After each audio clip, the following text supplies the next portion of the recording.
Point number 3, God was concerned about the social needs of the helpless in Israel's society.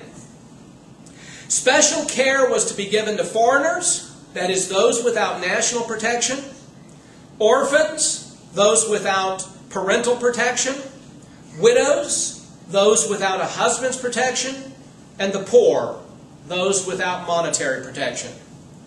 Failure to show favor to the vulnerable brought God's special wrath.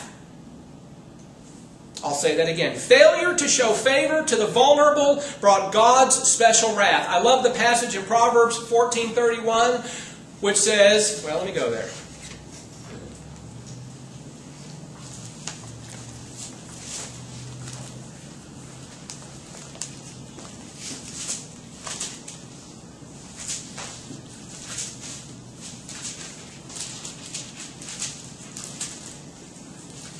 It says, "He who oppresses the poor taunts his maker.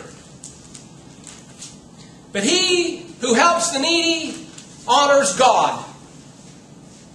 He who helps the needy honors God. And that is true. That is absolutely true. To be gracious to the poor is to honor God. Because whether you're rich or you're poor, all men are made in the image of God. And for us to show disrespect or disregard to somebody because of their social status, because they somehow don't live within the same financial realm that others live in, that we are going to somehow show favoritism to those who have money and disregard those who have poor, is pure evil in its motivation. Pure evil. And that's exactly what James says. James addresses that. Because James says, brethren, if you are having a church fellowship and a poor man walks in and you tell him to sit over there on the floor, and you tell a rich man who comes in and he's adorned with fine clothing and he wears fine jewelry, and you say, oh, you have the seat of honor over here. He says, you have drawn distinctions among yourself and your motivation is evil. Evil. Because to distinguish between men based upon their financial status is not biblical at all. And the fact of the matter is that God has chosen the poor in this world to be rich in faith. Because it's often the poor in this world who do not trust in their finances, but often find themselves looking more to their Creator, more to God, than into the resources of this world. And they are not deceived by these things.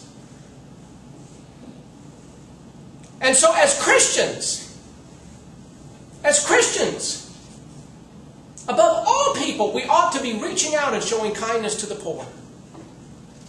And by the way, if you look at the history of the human race, and even just the last 2,000 years that the church has been in existence, when you look around the world, wherever the church, wherever missionary activity has gone out, you will find that wherever, and it's not been perfect, it never is, but wherever you have found missionary activity gone out, you will find the institution of orphanages, the care for widows, and the building of hospitals.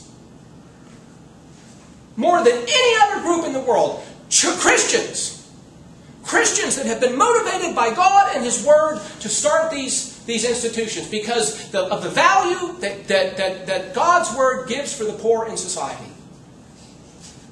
And Proverbs 14:31 is a verse to live by, that he who helps the needy honors God. Love that verse.